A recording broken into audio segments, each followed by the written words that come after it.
Welcome to student tutorial. প্রিয় শিক্ষার্থীরা, আজ আমি দশম শ্রেণীর ইতিহাস অ্যাক্টিভিটি টাস্ক পার্ট 5-এর প্রশ্নগুলো উত্তর সহ আলোচনা করব। চলো তোমরা প্রশ্নটা একবার ভালো করে দেখে নাও।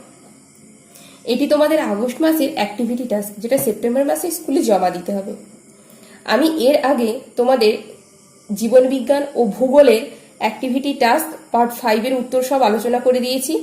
যারা এখনো লেখনি তাদের জন্য ডেসক্রিপশন বক্সে লিঙ্ক দিয়ে দিচ্ছি, গিয়ে দেখে লিখে নাও।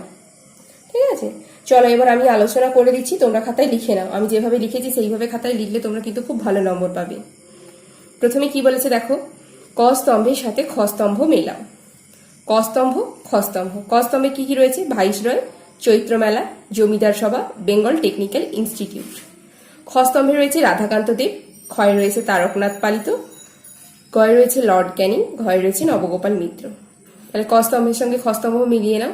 কয় ভাইসরয় থেকে হবে লর্ড ক্যানিং, চৈত্র মেলা থেকে হবে ঘ নবগোপাল মিত্র, জমিদার সভা থেকে হবে রাধাকান্ত দেব, আর বেঙ্গল টেকনিক্যাল ইনস্টিটিউশন থেকে হবে তারকনাথ পালিত। ঠিক আছে, আমি এইভাবে তীর চিহ্ন দিয়ে দিচ্ছি, তোমরা ওইভাবে করে নাও। তারপর কি বলেছে, দুয়ে সত্য বা মিথ্যা নির্ণয় করো। প্রথমে কি বলেছে, 1857 খ্রিস্টাব্দে সিপাহ বিদ্রোহের অভিঘাতে ভারতে ব্রিটিশ শাসনের সমাপ্তি ঘটেছিল। তথ্যটি মিথ্যা। দুই কি বলেছে, ভারত সভা গড়ে উঠেছিল দেশের জনগণকে বৃহত্তর রাজনৈতিক কর্মকাণ্ডে একজোট করার জন্য। এই বিবৃতিটি সত্য। তিনি কি বলেছে, ভারতে ছাপা প্রথম বাংলা বই a grammar of the Bengal language. এই তথ্যটি কি মিথ্যা। চারে কি বলেছে, 1800 খ্রিস্টাব্দে ফোর্ট উইলিয়াম কলেজ ও শ্রীরামপুর ব্যাপটিস্ট মিশন প্রতিষ্ঠা হয়। এই তথ্যটি বা এই বিবৃতিটি সত্য। চলো এবার তিনি কি বলেছে দেখে নাও। দুটি বা তিনটি বাক্যে নিচের প্রশ্নগুলির উত্তর লেখো। প্রথম প্রশ্ন, মহেন্দ্রলাল সরকার কেন স্মরণীয়? উত্তরটি লিখে নাও। 19 শতকে বিশিষ্ট বাঙালিদের অন্যতম ছিলেন ডাক্তার মহেন্দ্রলাল সরকার। তিনি কলকাতা মেডিকেল কলেজ থেকে পাশ করা এক বিশিষ্ট চিকিৎসক ছিলেন। তিনি বিজ্ঞান চর্চার জন্য Indian association for the cultivation of science প্রতিষ্ঠা করেন 1876 খ্রিস্টাব্দে। এবার দুই কি বলেছে দেখে নাও।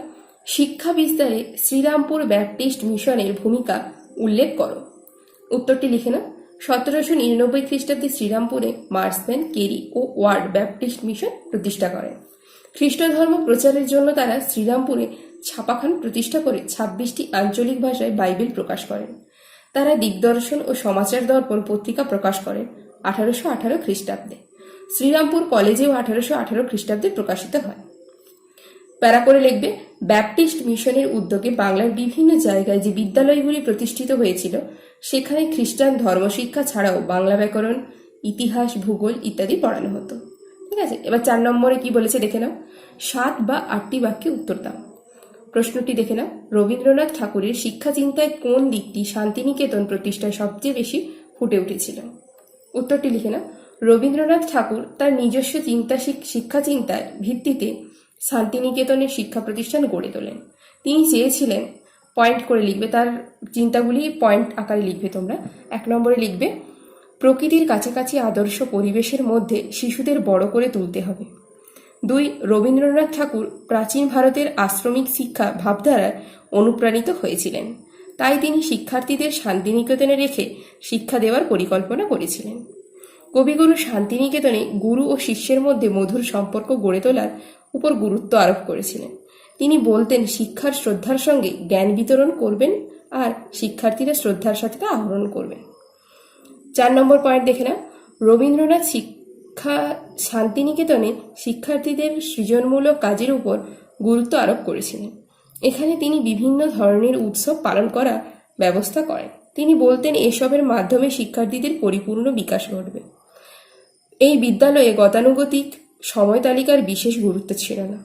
শিক্ষার্থীর প্রয়োজন ও সামর্থ্য অনুসারে তা নির্ধারণ করা হতো। ঠিক আছে, এই পর্যন্ত আমি তোমাদের মডেল অ্যাক্টিভিটি টাস্কটির সমস্ত প্রশ্নগুলি আলোচনা করে দিলাম। চ্যানেলটিকে তোমরা সাবস্ক্রাইব করো সমস্ত বিষয়ের অ্যাক্টিভিটিগুলির উত্তর সবার প্রথম পাওয়ার জন্য।